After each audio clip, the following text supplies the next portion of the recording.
Friends, আশা করি সকলে ভালো আছো। তো দেখো, আমরা রেডি হয়ে গেছি, একটা অনুষ্ঠান বাড়িতে যাচ্ছি। তো তোমরা আমাদের সাথে থাকো, তোমাদেরকে কিছুটা শেয়ার করার চেষ্টা করব। কেমন লাগলো ভিডিওটা বলো।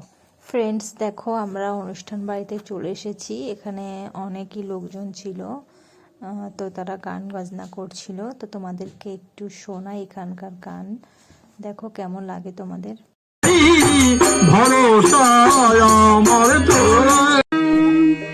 অগতির গতি তুমি রঘুপতি।